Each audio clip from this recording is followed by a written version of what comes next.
Berkati ibadah pagi ini Tuhan. Berkati ibadah pagi ini. Bless Lord Jesus.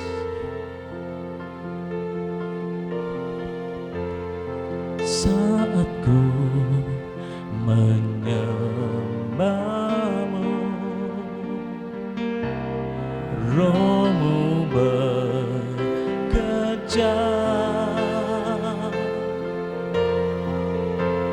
Saat ku memujimu, Kau bertata di atas pujian. Ku angkat hatiku, ya Tuhan. Ku pandang kekudusan-Mu. Saat ku sembah, ku pujimu, ku rasakan kehadiran-Mu Tuhan. Mari siapkan hatimu Bapak Saudara, kita angkat pujian bersama-sama. Saat ku menyembahmu, Rohmu bekerja. Saat ku memujimu, Kau bertata di atas pujianku. Angkat, kami angkat hatiku Tuhan.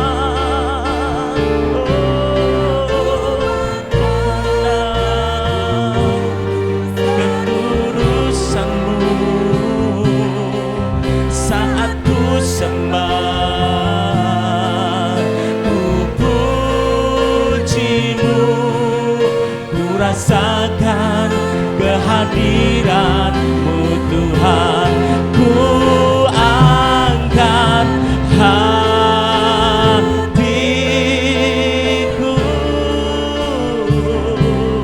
ku pandang kekudusan-Mu. Saat kami menyembah-Mu Tuhan, oh, ku pujimu, ku rasakan kehadiran-Mu Tuhan. Saat kami sembah Kau, saat ku sembah, ku pujimu, ku rasakan kehadiran-Mu Tuhan.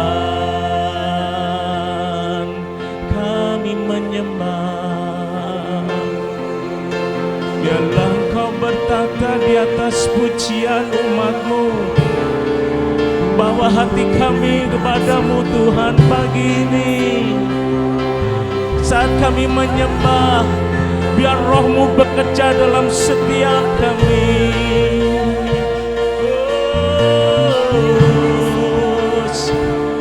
Mari bawa tata pujian penyembahan kepada Yesus pagi ini Bapak Saudara.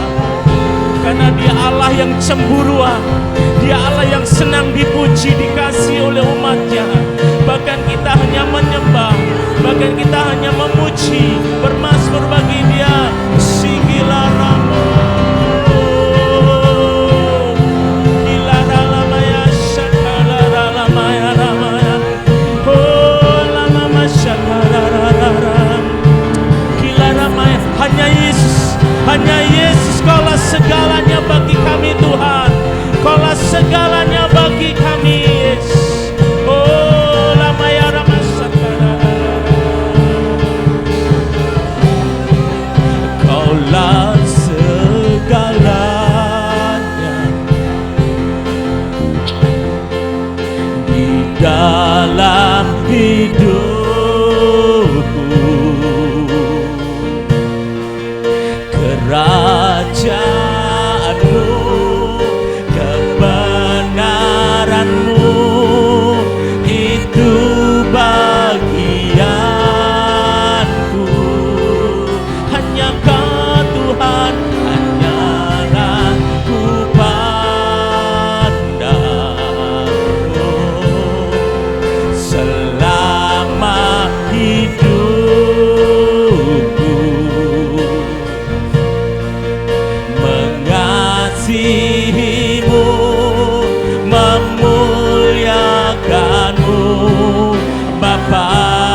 kebenaran-Mu, kebenaran-Mu itu bagian kami. Ya, Logis.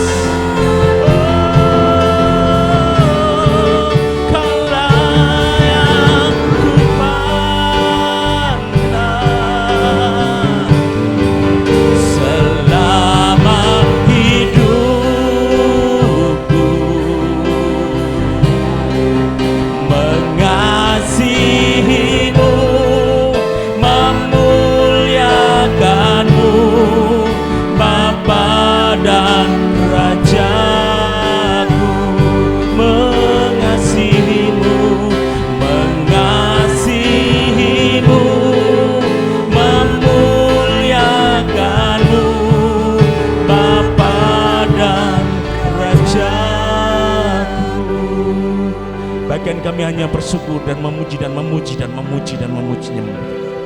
Mazmur, karena kami percaya pujian penyembahan Mazmur kami bila berkenan di hadapan pagi ini. Kami siap memuji lebih lagi Kepadamu dalam nama Yesus. Mari semua percaya katakan amin. Berikan tos dengan ibu jari kepada Bapak Saudara. Haleluya. Salam Immanuel. Amin. Tuhan memberkati. Dia Allah yang kita sembah, amin.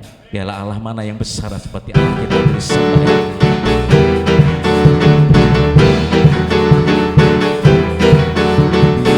Mari sini memuji Tuhan, amin. Yes. Mari katakan, oh, Allah mana yang besar seperti Allah kita. Allah mana yang besar seperti Allah kita. Dia kuat dan penuh kuasa. Tiada Allah yang seperti Dia. Katakan lagi, Allah mana yang besar seperti Allah kita. Allah mana yang dahsyat seperti Allah kita. Dia kuat dan penuh kuasa. Tiada Allah yang seperti Dia. Dia puaskan jiwa dan dahaga, dan girangkan dengan sukacita. Bersorak-soraklah semua orang yang takut akan Tuhan. Allah mana yang besar seperti Allah. Hanya Yesus yang besar seperti Allah kita.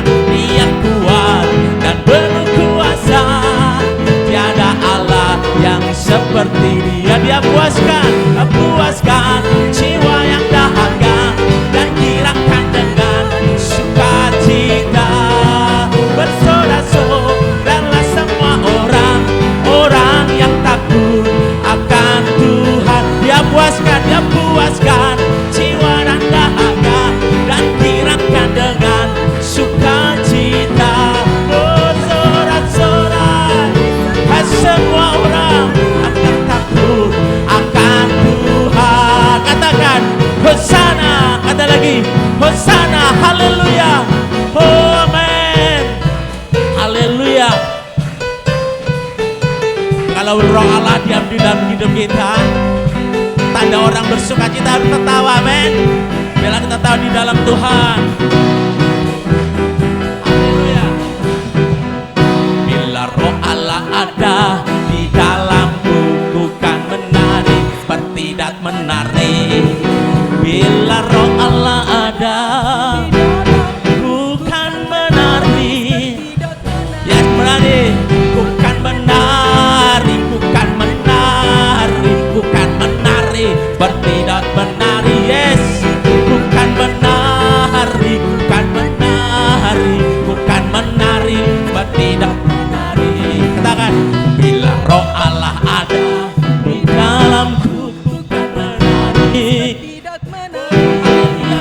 Bila Roh Allah ada di dalamku, bukan menari seperti dat menari. Mari menari, bukan menari, bukan menari, bukan menari seperti dat menari.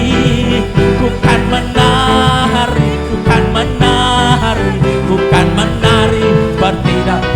Kita akan tertawa, bukan tertawa. Haleluya. Bukan tertawa, hahaha. Oh, bukan tertawa, tertawa,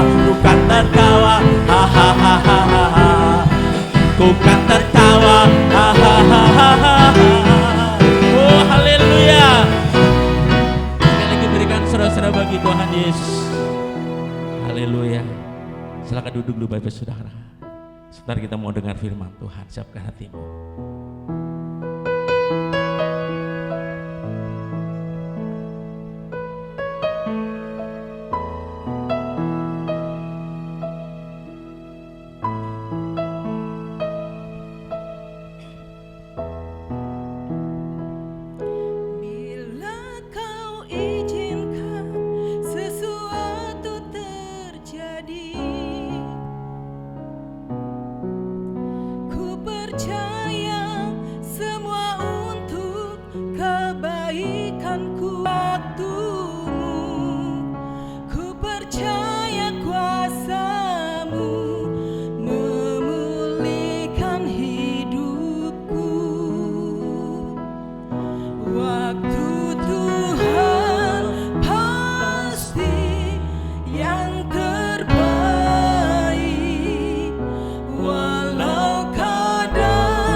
Sesuatu terjadi, ku percaya semua untuk kebaikanku. Bila nanti telah tiba, terima kasih Tuhan, kuasa-Mu memulihkan hidupku. Waktu Tuhan, waktu Tuhan pasti yang terbaik. Walau keadaan tak mudah dimengerti, lewati cobaan, ku tetap percaya waktu Tuhan pasti yang terbaik. Waktu Tuhan pasti yang terbaik.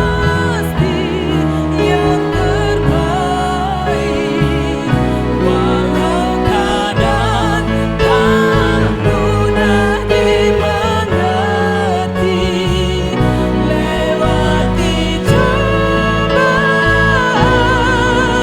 ku tetap percaya waktu Tuhan pasti yang terbaik. Tuhan pasti yang terbaik. Mari kita datang kepada Tuhan. Kami bersyukur buat pagi hari ini Tuhan. Untuk pertama kalinya setelah sekian lama kami boleh ada di rumah Tuhan. Kami bersyukur Tuhan, karena Engkau memberi kesempatan kami sekali lagi untuk bersama-sama menghampiri tahta kasih karunia-Mu. Biarlah segala pujian, segala hormat, segala kemuliaan hanya kami bawa kepada-Mu. Pagi hari ini Tuhan, kami akan merenungkan firman. Bersabdalah Engkau di tengah-tengah kami. Kami mau dengar dengan penuh antusias, karena kami percaya Engkau ada di tengah-tengah kami. Dalam nama Yesus, semua yang percaya katakan amin, amin. Shalom Bapak Ibu Saudara. Jemaat Sinai maju. Baik, buat kita yang ada di gereja ataupun Bapak Ibu Saudara yang sedang ada di rumah, kita akan bersama-sama menghampiri tahta kasih karunia Tuhan.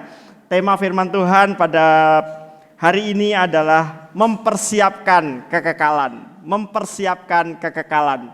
Mari kita sama-sama memperhatikan Alkitab kita di dalam Ibrani pasal 13 ayat yang ke-14.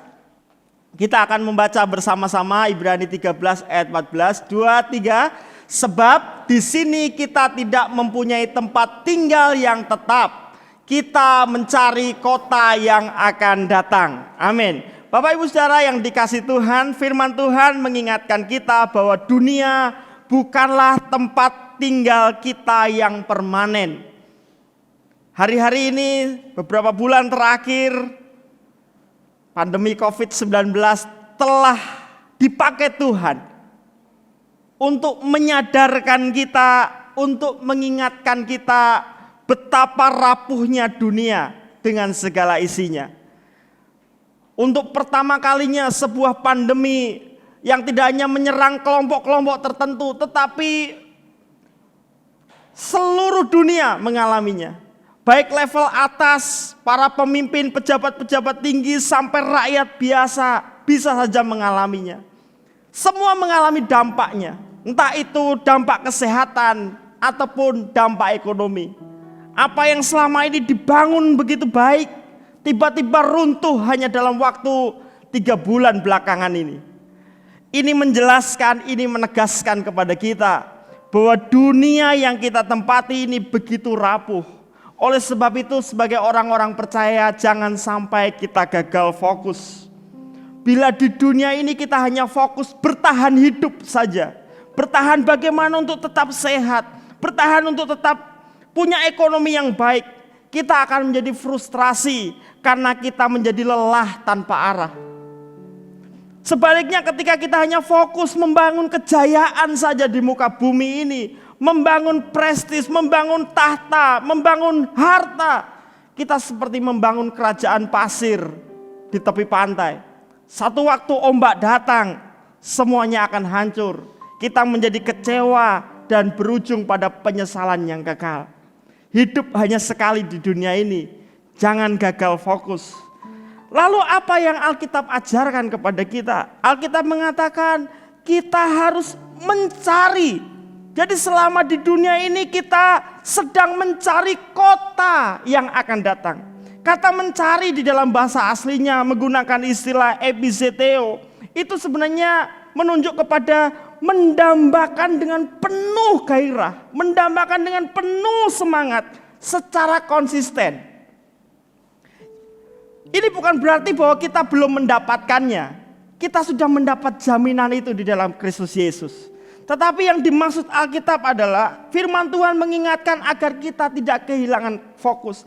Apakah hidup kekal, apakah sorga itu menjadi sebuah dambaan yang penuh gairah dalam diri kita secara konsisten. Kadang-kadang kalau masa-masa gini ingat sorga. Tapi begitu ekonominya lancar, kesehatannya prima, mikir cari istri baru. Mikir cari kenyamanan-kenyamanan yang lain. Kadang-kadang ketika situasi tertekan jadi ingat tentang kekekalan. Tetapi ketika semua baik-baik saja lupa. Dulu ketika belum ada batasan-batasan beribadah, konong gerejawe angel. Sekarang Tuhan izinkan sebuah virus yang kecil saja membuat orang dipaksa untuk tidak bisa beribadah secara bersama-sama. Kangen ra karo-karuan. Itu sebabnya Bapak Ibu Saudara, ini mengingatkan kita bahwa penting buat kita untuk selama di dunia ini kita tetap punya kedambaan yang begitu dalam secara konsisten. Ingat bahwa di dunia ini bukan tempat kita yang permanen. Kita jangan sampai kehilangan fokus.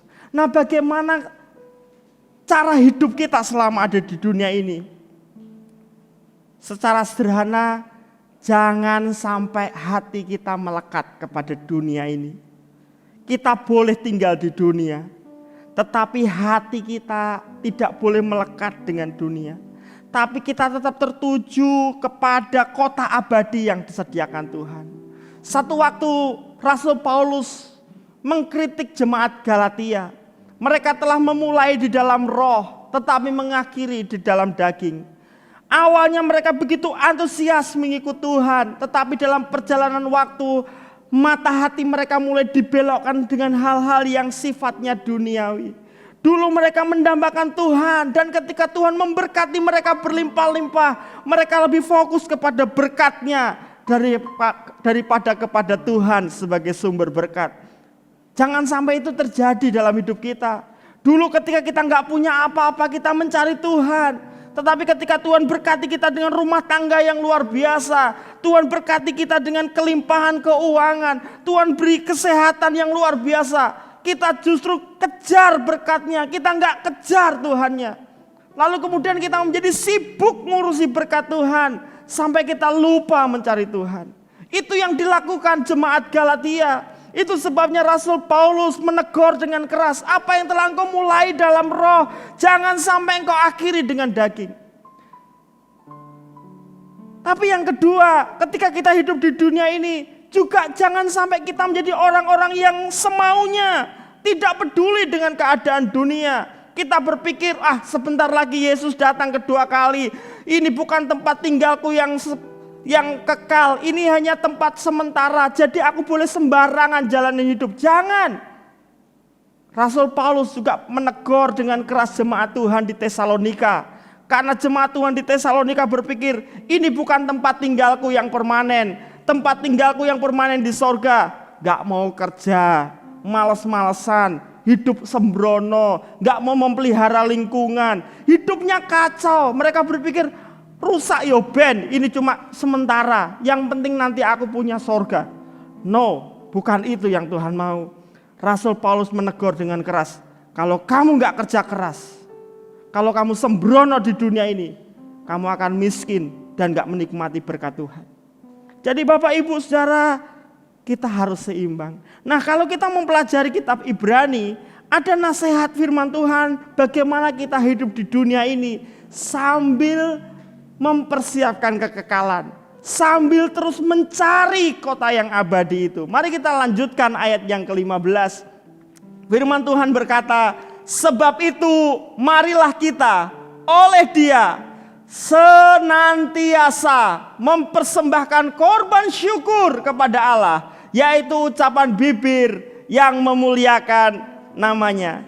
Bagaimana kita hidup di dunia ini dan tidak gagal fokus, mempersembahkan korban syukur kepada Allah. Bapak Ibu Saudara, berbicara tentang korban, itu berarti bicara tentang sebuah penyangkalan diri.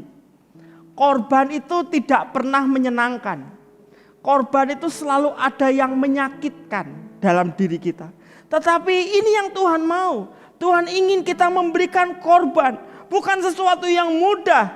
Butuh penyangkalan diri terus-menerus. Korban apa yang harus kita bawa kepada Tuhan? Firman Tuhan berkata, bawalah korban syukur kepada Allah. Bersyukur itu membuat kita fokus, membuat kita percaya bahwa rancangan Tuhan dan janji Tuhan itu ya dan amin. Bersyukur itu membuat kita fokus pada rancangan dan janji Tuhan bagi tujuan hidup kita. Selama Israel di padang gurun, mereka bersungut-sungut terus-menerus. Bukan karena mereka gak diberkati Tuhan, bukan karena mereka gak disertai Tuhan, tapi karena mereka hanya fokus kepada masalah hidup di dunia ini. Baru beberapa hari yang lalu mereka berjalan di tengah-tengah laut, dan itu sebuah keajaiban yang luar biasa. Kira-kira 2-3 hari berikutnya mereka menghadapi mata air yang pahit. Mereka bersungut-sungut, padahal mereka nggak tahu kira-kira 15 kilo ke depan. Itu kalau Semarang Ungaran jalan kaki ke rumahnya Pak Sis itu kira-kira 15 kilo jalan kaki. Paling 3 jam atau 4 jam. Kalau pelan-pelan paling 6 jam. 6 jam kemudian sudah mendapatkan 12 mata air dan 70 pohon kurma. Tapi karena fokusnya selalu masalah, mereka bersungut-sungut. Itu sebabnya Bapak Ibu Saudara, yang Tuhan mau ketika kita ada di dunia ini, mari bersyukur. Karena bersyukur itu berarti kita lebih percaya kepada Tuhan dan janjinya bagi masa depan kita. Amin. Akibat karena mereka gak bersyukur, mereka bersungut-sungut, tidak ada satupun dari mereka yang keluar dari Mesir yang boleh masuk tanah perjanjian, kecuali keluarga Yosua dan keluarga Kaleb. Hati-hati. Tuhan izinkan ini terjadi. Entah siapa yang salah, siapa yang memulai. Tetapi kalau Tuhan izinkan ini terjadi, dihadapkan pada situasi yang sulit hari-hari ini, secara ekonomi, secara sosial, biasanya boleh rangkulan, cipika-cipik kiri. Yang dulu pacaran gandengan sekarang jaga jarak. Tuhan ingin kita bersyukur. Dan saudara perhatikan Alkitab ngomong apa? Senantiasa bersyukur. Itu berarti kita harus senantiasa mengakui kedaulatan Tuhan atas hidup kita. Di segala waktu, di segala kondisi. Mari melihat situasi ini menurut perspektif Tuhan. Menurut sudut pandang Tuhan. Saya percaya ketika kita naikkan korban syukur kepada Tuhan. Sebenarnya kita berkata, Tuhan, apapun situasinya, aku percaya Engkau jauh lebih besar, Engkau berdaulat, Engkau pegang kendali atas hidupku, Engkau gak pernah salah, dan Engkau pasti menyediakan yang terbaik untuk aku. Dan kalau kita perhatikan, yaitu ucapan bibir. Ini jelas menunjuk kepada tidak hanya sekedar dalam hati, tetapi yang Tuhan mau, mari kita miliki pikiran dan perkataan yang memuliakan Tuhan. Mari sadari kehadiran Tuhan dalam hidup kita di setiap waktu, di setiap situasi. Dan jadilah positif. Dan jadilah positif. Dan jadilah positif. Bapak Ibu Saudara yang dikasihi Tuhan. Tuhan ingin saudara dan saya tetap bersyukur, menjadi positif, berespon dengan benar. Lalu yang kedua, apa yang Tuhan izinkan, yang Alkitab nasihatkan. Ibrani 13 ayat 16. Dan janganlah kamu lupa berbuat baik dan memberi bantuan, sebab korban-korban yang demikianlah yang berkenan kepada Allah. Hal yang kedua, bagaimana kita hidup di dunia ini sambil mempersiapkan kekekalan adalah hidup menjadi berkat bagi orang lain.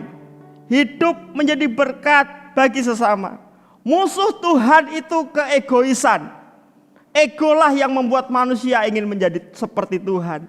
Egolah yang membuat Adam dan Hawa menolak untuk taat kepada Tuhan. Dan cara menaklukkan ego kita, cara menaklukkan kesombongan kita adalah hidup menjadi berkat bagi sesama.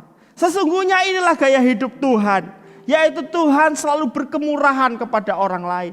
Tuhan selalu penuh belas kasihan kepada orang lain. Tuhan selalu ingin mengasihi orang lain.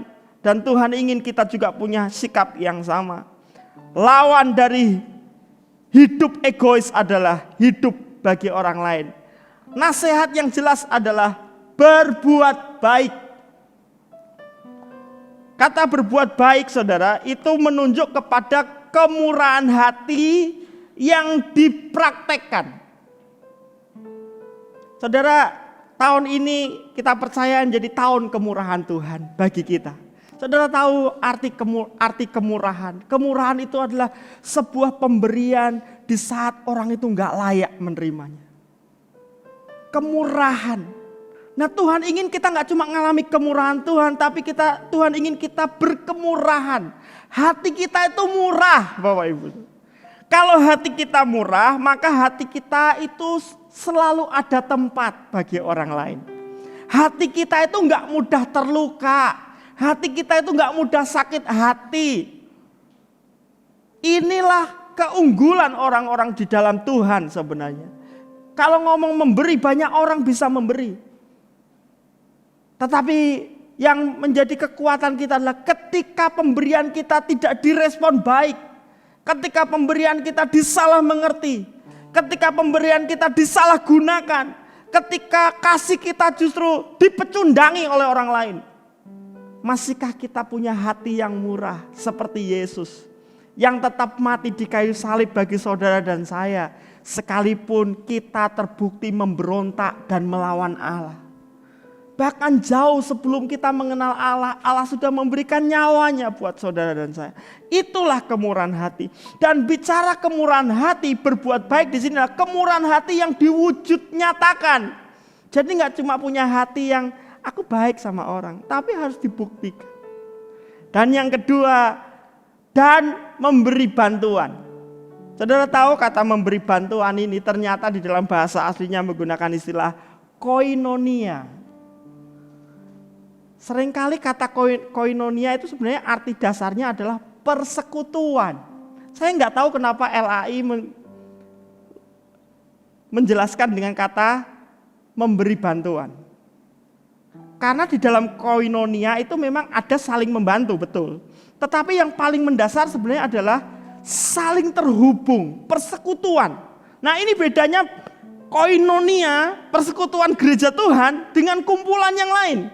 Kita itu nggak cuma kumpul, tapi kita kumpul untuk apa? Saling menolong, saling menguatkan, saling membantu. Jadi jangan lupa memberi bantuan, itu berarti jangan lupa atau jangan mengabaikan persekutuan yang saling memperhatikan dan saling menolong. Hari-hari ini gereja Tuhan sedang diuji Bapak Ibu Saudara. Pandemi COVID-19 sedang menguji gereja. Ketika gereja-gereja tidak bisa berkumpul atas nama wabah. Masihkah kita terhubung satu dengan yang lain? Hari-hari ini gereja Tuhan sedang diuji. Coba kita cek. 3 bulan ini saya nggak bisa langsung beribadah, tapi apakah saya masih terhubung dengan saudara seiman? Apakah komsel masih sekuat dulu, atau sekarang mulai fokus kepada dirinya masing-masing? Kebetulan ketua komselnya lagi bangun rumah, saya nggak tahu. Pak Andi lebih fokus ngecat rumah apa ngecat PKS saya juga nggak tahu. Mungkin lagi fokus bangun rumah ya, saya nggak tahu. Tetapi ini menjadi sebuah ujian. Ketika tiba-tiba tidak ada kesempatan untuk berkumpul. Tapi sebenarnya bukankah hati tidak bisa dipisahkan oleh jarak? Apabila Alkitab mengajarkan jangan lupa persekutuan. Sebenarnya itu lebih. Jangan lupa koinonia. Ini tantangannya Bapak Ibu Saudara. Seringkali kita berpikir persekutuan itu kalau kita pergi ke gereja dan kita kebaktian sama-sama. Tapi sebenarnya koinonia itu terletak kepada sebuah relasi yang tidak terpisahkan. Saya senang sekali dengan power statementnya Pak Ganjar, ora salaman tetap seduluran. Artinya mungkin hari-hari ini karena pandemi kita nggak bisa berjabat tangan, nggak bisa kumpul secara langsung. Tetapi sebenarnya ini tidak boleh memisahkan hati kita dengan saudara kita seiman. Mari lebih kreatif, komsel, ini waktunya. Sebenarnya 2 hari ini saya harus ke Bandung mengikuti seminar tentang discipleship. Tetapi karena ada pandemi, akhirnya seminarnya di rumah masing-masing. Tapi inilah faktanya. Para pemimpin gereja sekalipun harus dibatasi karena wabah ini. Kita tidak boleh berhenti belajar, kita tidak boleh berhenti terhubung. 2 hari sebenarnya saya ada di Bandung untuk belajar. Untuk bersama-sama dengan hamba-hamba Tuhan lain. Belajar. Tapi karena gak bisa bukan berarti terus batal. Ya kita lewat yang lain. Lewat multimedia, lewat internet, lewat online, lewat bagaimanapun caranya. Saya berharap semangat ini juga ada pada kita. Mari saling memberi bantuan. Jangan mengabaikan persekutuan. Kita sedang diuji. Tuhan baru ngetesnya 3 bulan saja ini. Tapi akan datang waktunya. Akan tiba waktunya. Di mana kita akan semakin sulit bersekutu. Semakin sulit untuk membaca Alkitab. Tuhan sedang membuat peringatan dini buat kita. Kalau masih ada kesempatan, jangan abaikan. Jangan lupa terhubung dengan Tuhan lewat korban syukur. Jangan lupa terhubung dengan saudara seiman. Terus bagaimanapun caranya. Kalau kita nggak lolos gaya hidup saling menolong dan berbagi, maka kita nggak akan betah di sorga. Bapak Ibu Saudara, satu waktu orang bijak membuat sebuah perumpamaan sorga dan neraka. Dia berkata sorga dan neraka itu nggak ada bedanya kok. Dia membayangkan sorga dan neraka itu sama-sama ada di sebuah ruangan yang besar dengan meja makan yang panjang, dihadapkan makanan yang enak-enak. Tapi persoalannya adalah sendok dan garpunya panjangnya 1 meter. Nah, apa bedanya sorga dan neraka? Kalau di neraka, karena semuanya egois, mereka pengen makan sendiri, sendoknya 1 meter, mereka kesusahan. Mereka susah makan. Jadi walaupun ada makanan, tetapi susah makan, kenapa? Sendoknya 1 meter. Tapi di sorga, karena mereka punya gaya hidup saling menolong, saling berbagi, mereka saling nyuapin satu dengan yang lain. Sorga fasilitasnya banyak, mereka sanggup menikmati berkat Tuhan. Di neraka dalam tanda kutip ada berkatnya, tapi mereka gak punya kuasa menikmati. Saya berpikir itu gak ada di Alkitab. Tapi saya melihat ini sebuah gambaran yang paling pas buat kita. Kalau kita gak punya gaya hidup Allah, kita gak akan betah tinggal di sorga. Jadi 2 hal ini yang Alkitab ajarkan kepada kita. Bagaimana kita bisa tetap fokus mempersiapkan kekekalan di tengah-tengah dunia ini. Bawa korban syukur kepada Tuhan. Sadari kehadiran Tuhan dalam hidup kita dan jadilah positif. Di setiap waktu, di setiap situasi, entah menyenangkan atau tidak menyenangkan, bersyukurlah kepada Tuhan. Saya percaya Tuhan menghargai orang-orang yang bersyukur. Lalu yang kedua, jangan egois. Mari lihat kanan kiri, mari terhubung satu dengan yang lain. Jangan sampai keterbatasan ini menjadi alasan buat kita untuk semakin egois, untuk semakin independen. Iblis menjadikan ini sebuah kesempatan untuk menarik kita dari komunitas. Tapi izinkan Roh Kudus menolong kita justru di saat ini kita semakin terikat satu dengan yang lain. Saya percaya pilihan ada di tangan kita kalau kita memilih dengan cara yang tepat. Tidak ada satu domba yang terhilang. Tidak ada satu orang pun dari kita yang gagal untuk masuk ke rumah keabadian yang disediakan oleh Tuhan kita. Sama-sama bangkit berdiri, kita datang kepada Tuhan. Ku bersyukur Bapa, ku bersyukur Tuhan, buat kasih setiamu di dalam hidupku.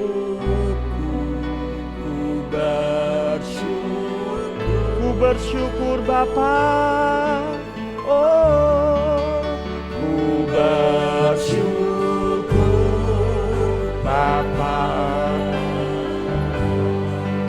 ku bersyukur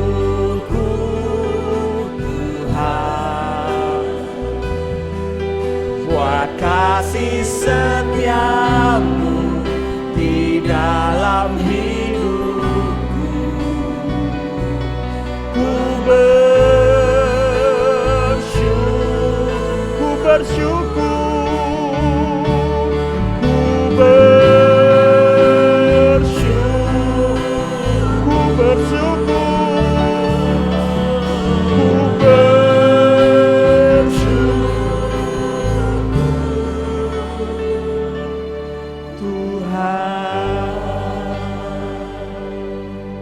Kami datang kepadamu Tuhan pagi hari ini. Kami bersyukur buat firman-Mu. Biar kami diingatkan kembali untuk punya tujuan yang benar, untuk punya fokus yang tepat. Di tengah-tengah sulitnya kehidupan, biar kami tidak menyerah. Kami mau tetap bersyukur dan percaya bahwa Engkau bersama kami.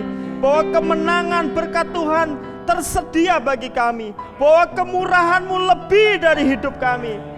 Dan ajari kami Tuhan untuk tidak hanya fokus kepada masalah kami sendiri, persoalan kami sendiri, tapi kami juga mulai terhubung satu dengan yang lain untuk mengasihi, untuk menolong mereka. Karena kami percaya Engkau tidak segan memberkati orang-orang yang dengan tulus hati mau menjadi berkat buat orang lain. Terima kasih Tuhan. Goreskan firman-Mu dalam hati dan hidup kami. Dalam nama Yesus semua yang percaya katakan amin, amin.